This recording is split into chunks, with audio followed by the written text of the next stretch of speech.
So on this week's episode of Be More Super, we are joined by our wonderful sponsors, Propstore, because they've got an awesome auction going on right now. It's live from January the 18th to February the 8th. It's the Collectable poster auction, and they've got 400 lots, and it's just amazing. They've got something for everyone. And we're joined by the wonderful expert at Propstore, Mark Hochman. Mark, welcome back to the show, sir. Hello, Brian. How are you? Oh, do you know what? This is great, actually, doing a recording, an interview during the daytime.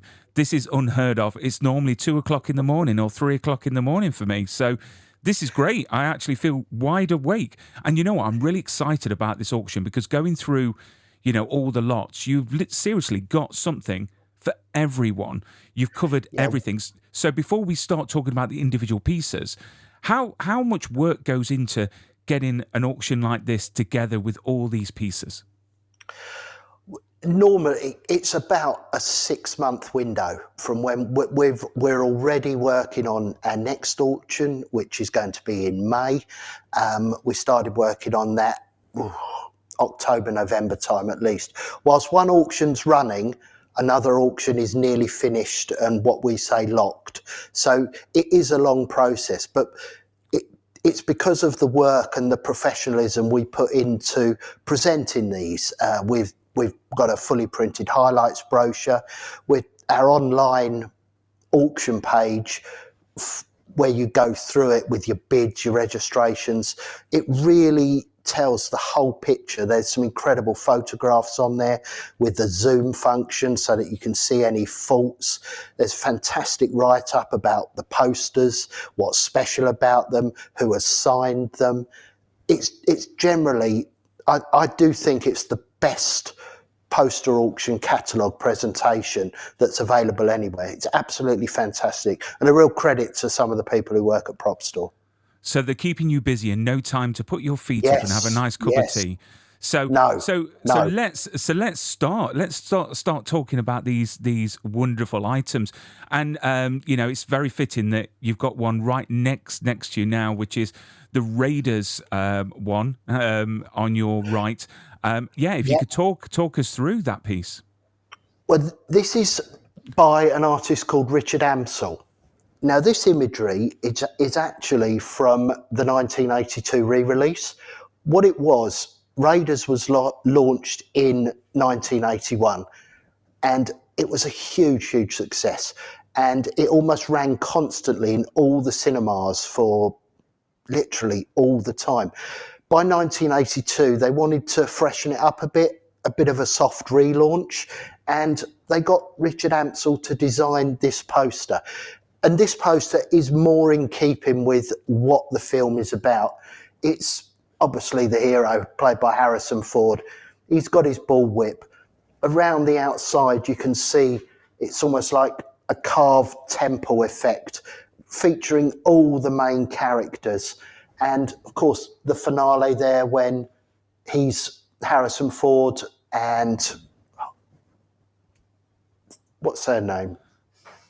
Is it Sorry, Karen? Brian. Karen Allen. Karen, that's it. Yeah. You'll have to cut that one. And from the finale, there's Harrison Ford and Karen Allen. Doesn't give too much of it away. And again, lovely illustration of Karen Allen.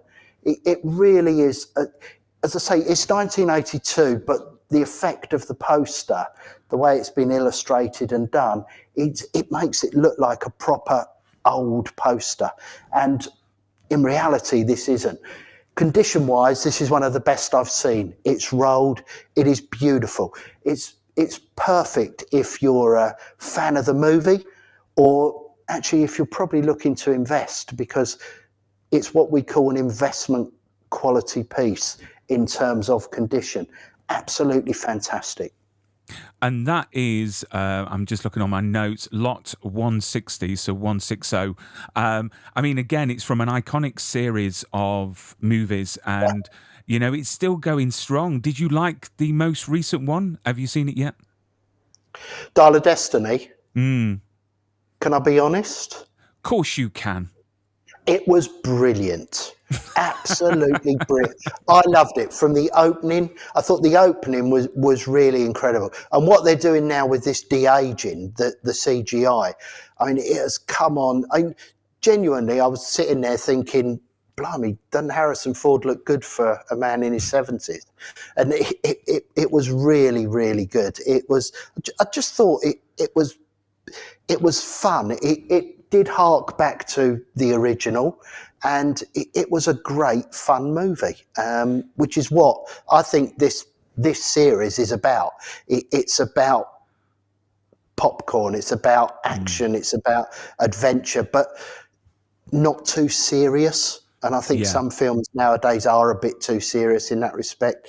This was sort of like switch your brain off and just enjoy yourself. Super, I, super fun. I think our generation's worried because obviously we've got so much nostalgia for the Yeah. originals.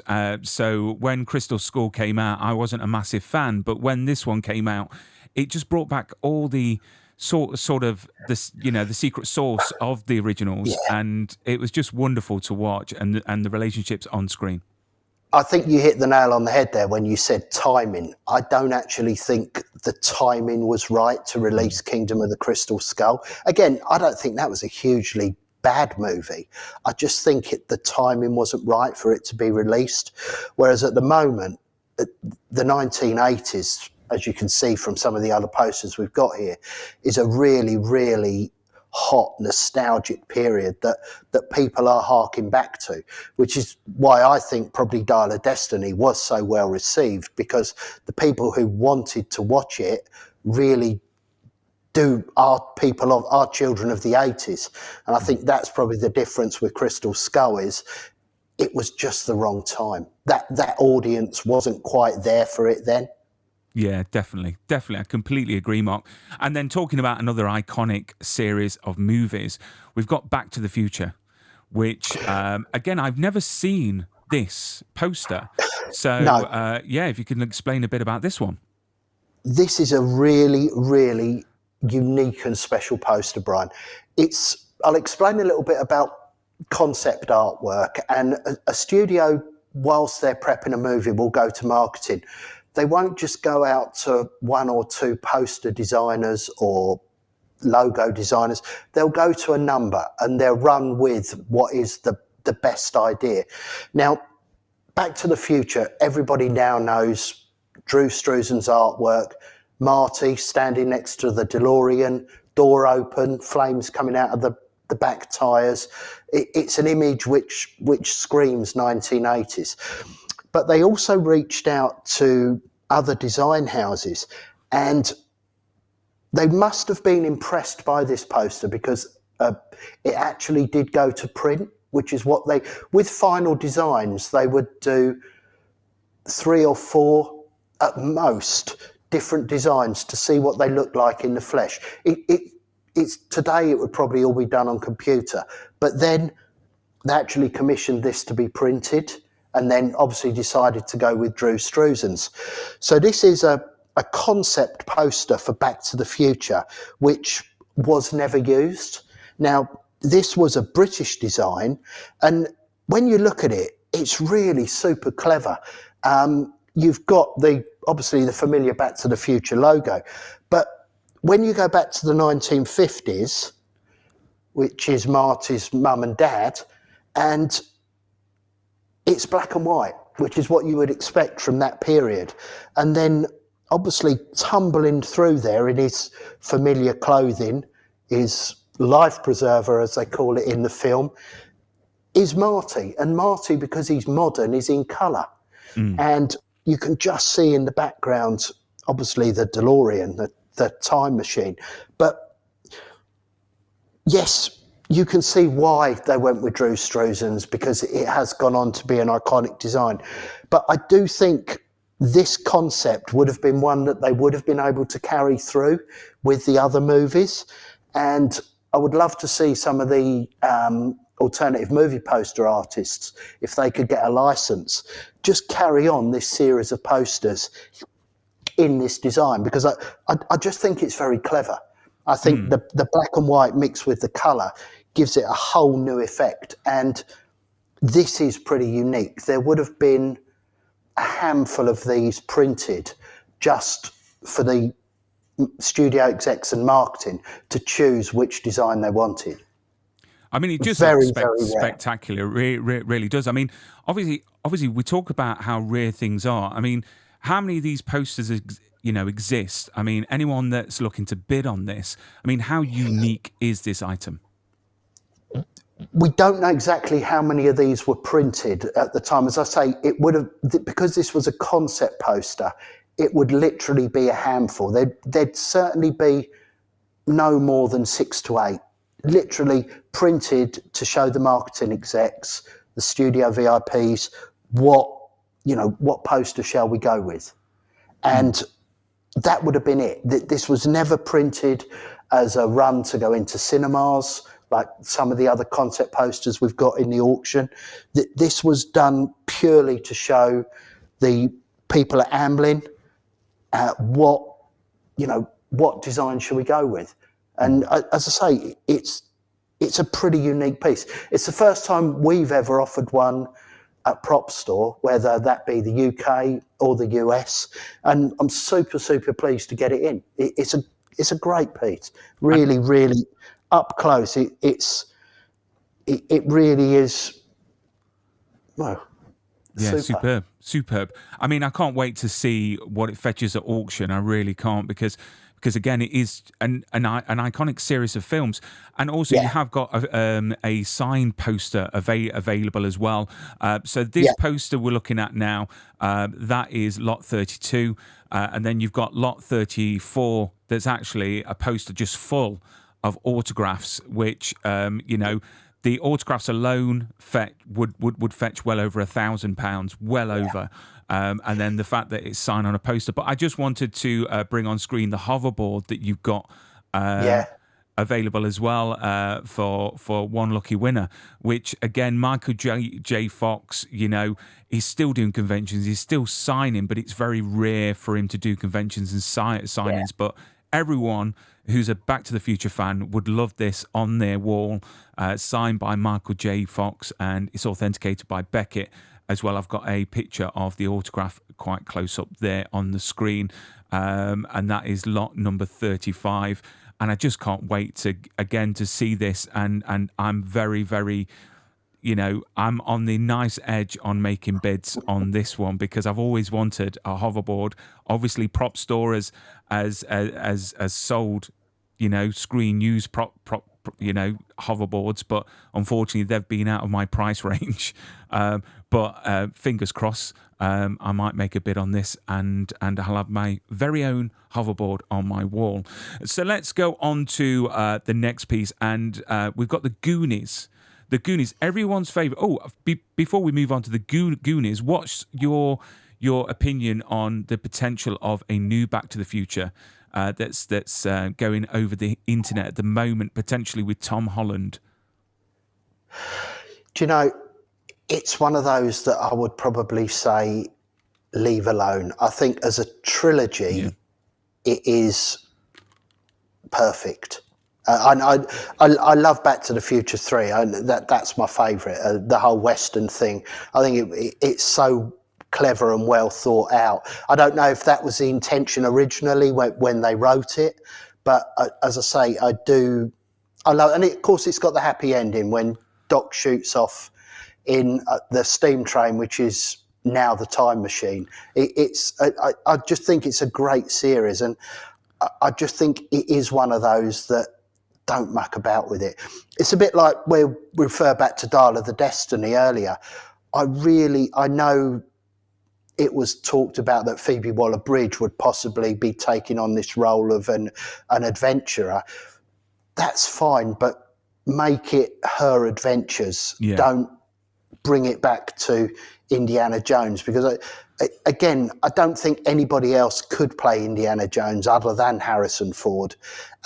It's a bit like the Star Wars stuff, really, in terms of, yes, you can have Ewan McGregor playing a young Alec Guinness, but you couldn't remake Star Wars without those original actors. I just don't think it would look right, and I don't actually think it would be well received by the fans.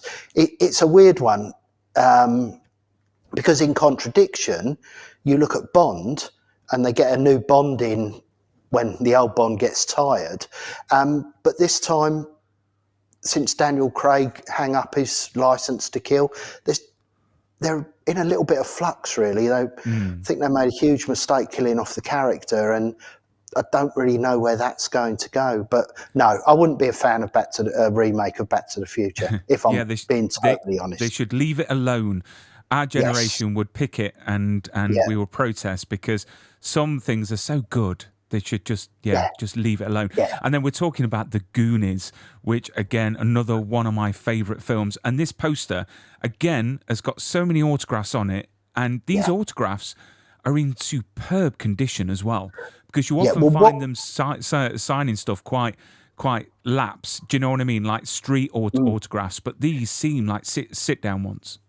all of these autographs were sit down signings, and just to go back where you to say about authenticity, all of our autographs are authenticated by our own in-house team, and then they're passed to a third party authenticator, Gary King of Autographica, here in the UK, who physically comes down and inspects these and issues his own certificate of authenticity, so that we know that all of these autographs are absolutely correct. And that's why the autograph section of not just the memorabilia auctions, but the poster auctions and the music auctions are really, really starting to take off and get very, very good figures, because people know they can trust us at Propstore. Everything is provenance to literally within an inch of its life, and the autographs are no different. It's and as you say, it's a beautiful set of autographs. Not only have you got all of the Goonies, they're all here, but you've also got the artist of the poster, which is Drew Struzan, and you've also got the director. And off the top of my head, I'm trying to find where he has signed it. I think it's that one. But it may be on the plan in terms of where Richard Donner has signed it. There are so many that even I get confused. So, but as a cast poster, you won't get anything more complete than this. It's spectacular, It really, is really spectacular. it's stunning, not only because it's just an amazing movie, but again, it's an iconic poster. And then not only is it signed by the cast and the director, but also the artist as well. I mean, Yeah. even if it was just signed by the artist, it would be an absolute, Oh, yeah. Well, this is masterpiece to another have. one you said about they're on about doing a Goonies sequel, aren't they now? Sort of like Appa- where ap- ap- The Goonies are now, sort of thing. I think yeah, Sean Astin mentioned it at a convention. Yeah, they're talking about them having kids, That's it. and Yeah. it's their kids having the adventure, which I don't mind the idea of, because No, that it's would sort of a work. continuation of the Yeah. story. So you're not replacing the characters, and you can't replace the Forellis and characters like that. I just think no, the Fratellis, sorry, but yeah, you can't replace them. So I don't mind that. I think I would go to the cinema to watch that. Oh yeah, I mean, I think nowadays they're looking at it's not just one film, is it? They're looking at what we can build as a series or a franchise, and you could actually, at the time, I mean, I'm really surprised that they didn't do a Goonies sequel. It was ripe for a trilogy, the same as Back to the Future, but they obviously, there were reasons they didn't do it, and maybe the uniqueness of the Goonies collectability is the fact that they did only do one film, and that is why people are so interested in this. Isn't it crazy though that these stars, some of these stars go to conventions to this day, and people go for just this film, which Oh was what 35 years ago. yeah. So it just shows how long it's lasted in people's hearts and memories. But again, I cannot wait to see how this does, which is going to be Oh, fantastic. this is already doing very, very well in terms of bids. I think it could possibly end up being our highest price autographed item. But saying that, we've also got autographed items from The Thing. Again, pretty much cast signed poster for Back to the Future. There's some real, if you, on a search engine, if you type in autographed where you're searching the catalogue, then all of our signed pieces will come up. And there's some really, really super stuff in there. You know, lots from Star Wars. We've got some, they're really cool. They're called Eyes Without a Face by an alternative movie poster artist called Jason Edmondson. And he's got, we've got one signed by Hayden Christensen, which is absolutely super. Really, really super on that in terms of what you see. And again, another one from Vasquez from Aliens. And you just can tell it's them, which is really good. Really, really nice. Again, it's an alternative form of poster artwork. So if we talk about The Thing, which is one of my favorite movies, again, it's signed. It's such, and I use this word iconic because again, these posters feature, you know, all over the place, you know, and you just can't get them out your brain. I've got the picture here that I'm going to bring up, and then I'm going to go to you in full frame. But this is The Thing, and it's signed.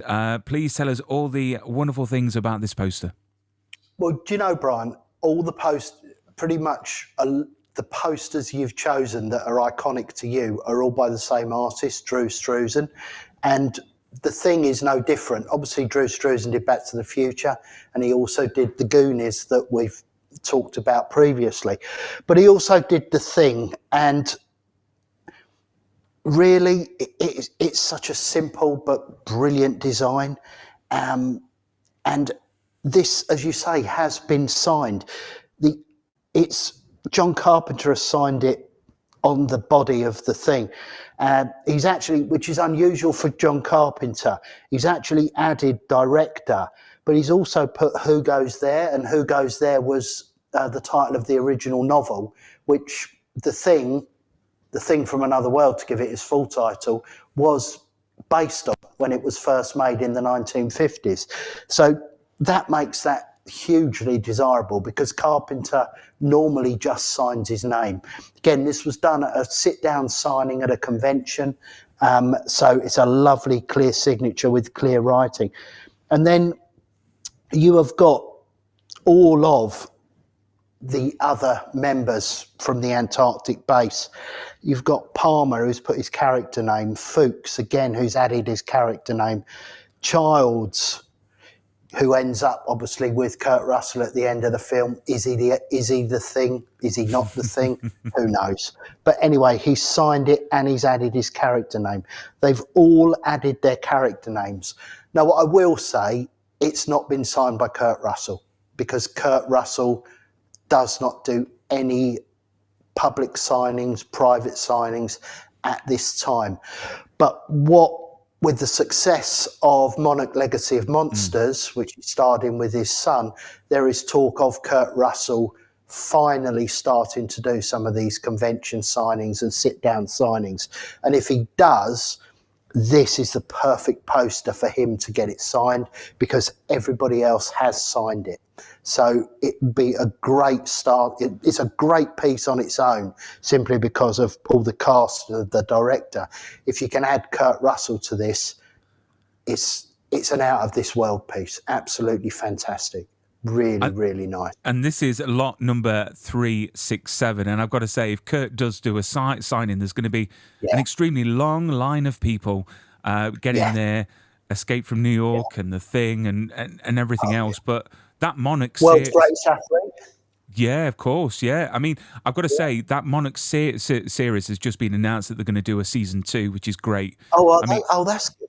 Yeah, Apple just are producing so many great shows. And obviously you've got Masters of the Year that just released this week. Well, was it this week? It was Friday, which is amazing. Absolutely amazing show. Really, really is. So yeah, The Thing. Let me take this off the screen, and we're going to talk about Predator, because Predator, again, another franchise that's just keeps on giving. It really does. With Prey being the last installment, which I've got to say I really, really liked. Yeah, if you could talk about these posters, because they're both quite different. Well, these are, well, I keep saying new format for posters, but it's not really new anymore. Alternative movie posters sort of started around about 2005 with Alamo Drafthouse in Texas, where they commissioned a local artist to create a poster for, they were doing a series of cult screenings. And that's where alternative movie posters really took off. Originally, it was a company called Mondo. Mondo is still going today. They don't produce as much as they used to, but they do put out the occasional poster. Now, again, these are alternative movie posters for Predator.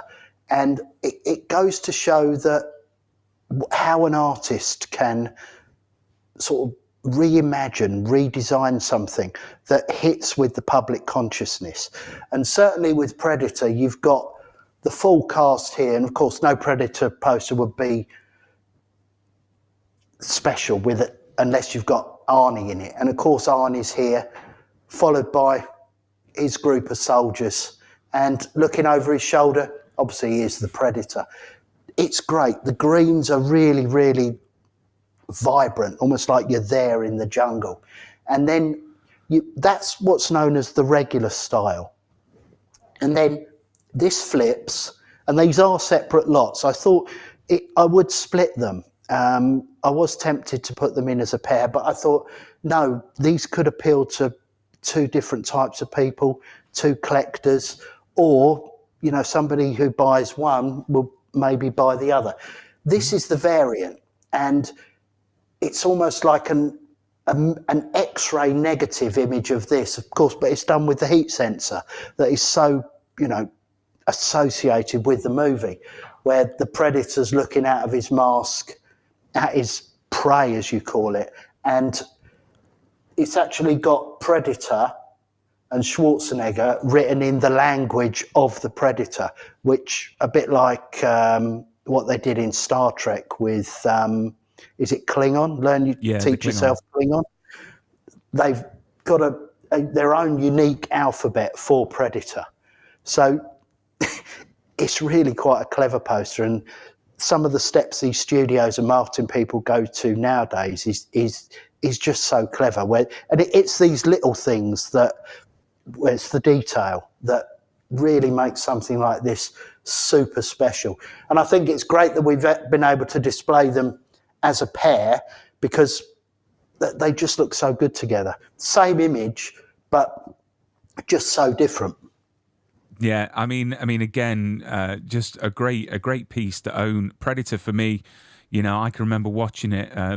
You know, extremely underage. I think I was, well, very young age. I must have been under 10 when I watched it, but I just thought it was an amazing movie, and to this day, it still stands strong with everything. And thank goodness they didn't choose Jean-Claude Van Damme as the Predator, and they went with the Predator that we see to this day. It's hard to imagine, really, just what sort of Predator he would have been, because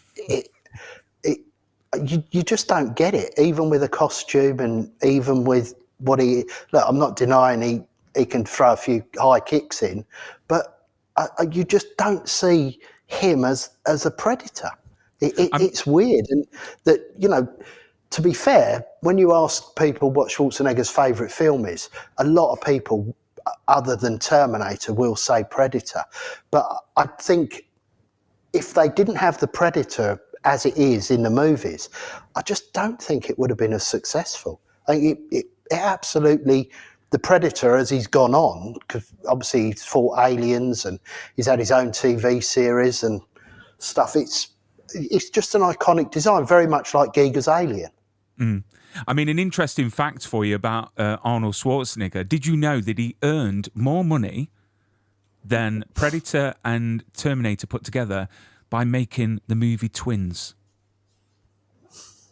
Because he had a deal that had a percentage of the profits So he earned more money from actually filming Twins than he did Predator and Terminator, which I'm astonished by. That's another one that's got a muted sequel, isn't it? Is it with Danny Schwarzenegger, Danny DeVito, and is it Eddie Murphy? Yeah. Yeah. Yeah.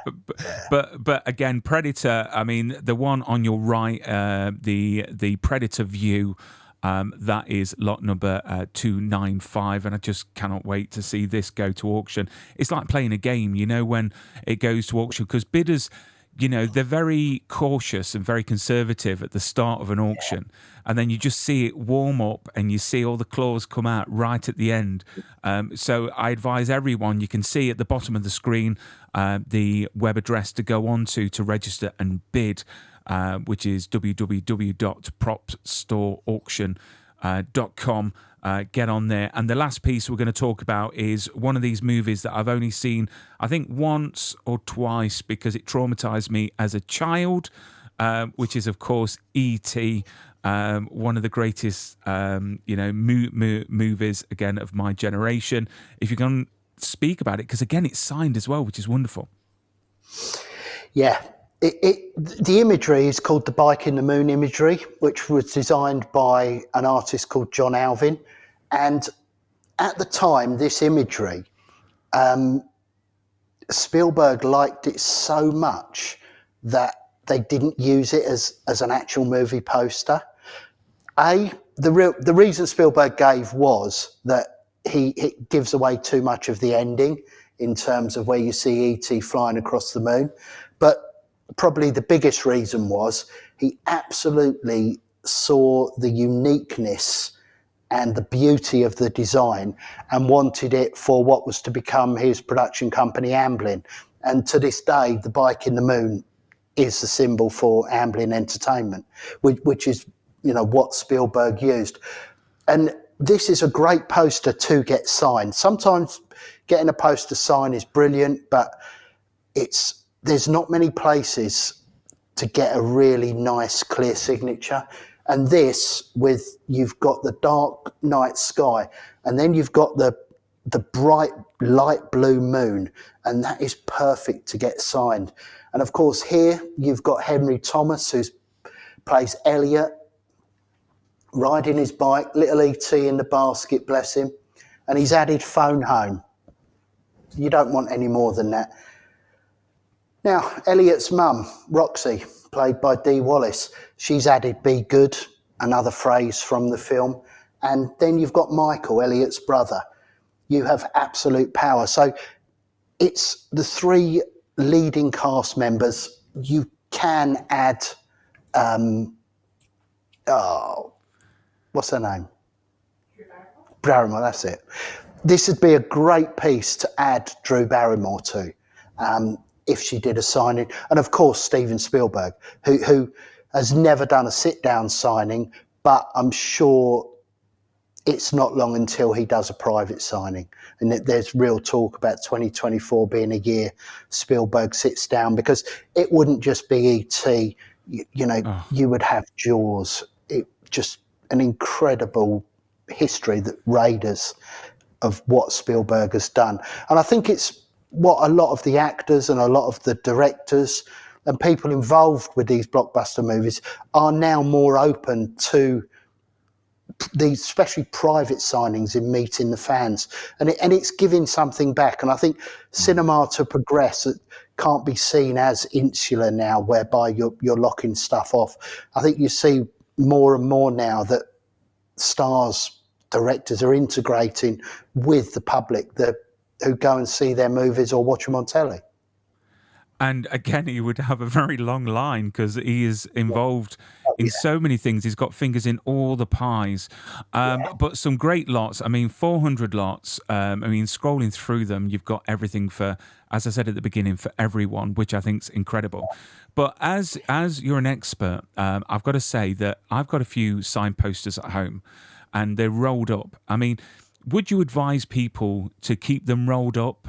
What's your advice? Because obviously some people would love to have these on display. They would love to have these in their cinemas, or on the wall. I mean, what's your advice on how to keep these possessions?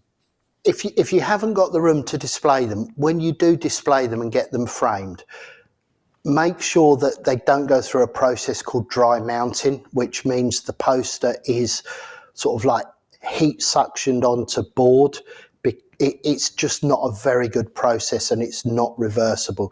So get your framer to what's known as free floating the poster in the frame, and always make sure that they use UV glass, because nothing damages a poster or the signatures more with the colours than sunlight. So please, if you're going to display it, use UV glass. And if you haven't got room to display it and it's left rolled up, that is not a problem. Just, I would recommend putting a layer of acid-free tissue just on the front of the poster before rolling it. Again, it would just protect the autographs from rubbing against the harsher paper. And then put it in a tube. If stuff the ends out with a little bit of tissue, or bubble wrap if you've got it, just to stop the poster from moving around. And like a good bottle of red wine, try and lay it flat, because if you do stand it on its end, even though the poster appears to weigh nothing, gravity will push it down to the bottom of the tube, and you can get creasing along that bottom edge. So if you can lay it down, lay it down. If not, turn it, say once every couple of weeks until it's on its end. That is great advice. And as you was just saying that, I was just like making a mental note, thinking, how have I got mine stored? And I haven't got the acid-free like tissue paper, but I've got them rolled up, laying down in the tubes with the bubble wrap. So I'll have to go out and get some tissue paper to put at the front. But personally, which one is your favourite in this auction? Oh, that's a tough one. Personally, for me, can I take a guess? Yeah, go on then. Is it the good, the bad, and the ugly one, the 3 poster, the one that was made for just the Rome? Is it No, Premier? but do you know why? It's because I wouldn't know which one to choose. They are all absolute. I couldn't choose one of them, and we've got the whole series, from the massive billboard which was used at the premiere to, again, the 3 giant character panels which were used at the Rome premiere, to the regular 2 Foley Italian, again from first release, run all the way through the spaghetti westerns, and I just couldn't choose one because all of them are outstanding. The one I would choose is a bit of an off-the-wall one, but it's just a cult movie, and that is Attack of the Killer Clowns. It is, if you can get it up, Brian, on your little computer. No, I can't. But I tell you what I can do. By the magic of editing, it's now going to appear on screen. It's just such a fun poster, and it's not the most expensive. It's a poster that actually, it starts bidding at £200. I think it's past that now. So there's a real entry level for people to get involved with the auction. But it's just the imagery by an artist called Tom Simpson is stunning. It's sort of like fun, dark horror, directed and produced by the Chiodo brothers. It is probably one of the biggest cult movies ever made, and paper from it is just so hard to get. In all the times I've ever done posters, which is well over 20 years now, this is only the second time I've ever seen a full-size 30 by 40 UK quad for Killer Clowns in the flesh, and I was absolutely over the moon when the consignor bought this poster in. It is just so fun, and who couldn't love an alien who kills its victim with marshmallow? It's just and candy floss. That's a new one on me. Beats Eli Roth and Hostel hands down, but it's a great one. Anything with clowns, I just avoid since watching it when I was a kid. That is a bit creepy. The great thing I'm noticing, there's a lot more artists coming through now. I mean, Matt Ferguson lives up the road from me, which I didn't realise. does it? Yeah, in Sheffield, and Yeah, literally, he's all over the place now with doing posters for the creator and the new Star Wars, and yeah. the anniversary posters. I think you've got a piece in the auction as well, which he does amazing work. He really, We've really got the does. alternative movie posters for Empire Strikes Back, and they are, Matt is so talented and so clever. And again, I think he will be long, long remembered for the anniversary posters that he did for Empire Strikes Back, and now he's done Return of the Jedi. So please, Lucasfilm, get in touch with him, commission him to do Star Wars. You've got an anniversary coming up in 2027. He is the perfect poster artist for that, based on what he's done for Empire and Return. And of course, he's done some, I don't know if you know how well you know Matt's work, Brian, but the stuff he did for Guardians of the Galaxy is some of the most collectible in alternative movie posters out there. We sold one of his original Guardians in the last auction, and again, such a talented artist who can really take an idea and spin it and make it his own. So this auction is live now. So everyone watching, get on to, as you can see at the bottom of the screen, propstoreauction.com. Get in there, get bidding, 400 lots. Mark, thank you so much for coming onto the show No, and talking about thank the you, Brian. auction. No, thank you very much. And just to add that we will have our regular auctioneers, Thomas and Neil, in the room here with us at Propstore, running the whole auction for us. So please tune in on June the 8th. It's going to be really, really special. So, and thanks for doing what you can for us on this, Brian. It's been great talking to you. Next to You see you at too, the Albert Mark. Hall. Yeah, who knows? We might see each other again by random at another gig, maybe Girls Aloud or I wouldn't say that, no. Maybe Top Gun Maverick, or Ghostbusters. But Ghostbusters. Oh, I can't yeah, wait for the new one. Ghostbusters. Cannot wait for the new one. I've literally Yeah. told the wife I'm getting tickets. I'm going to watch it hands down. But thank you, Mark. Look after yourself and keep Thank super. you. Have a good day.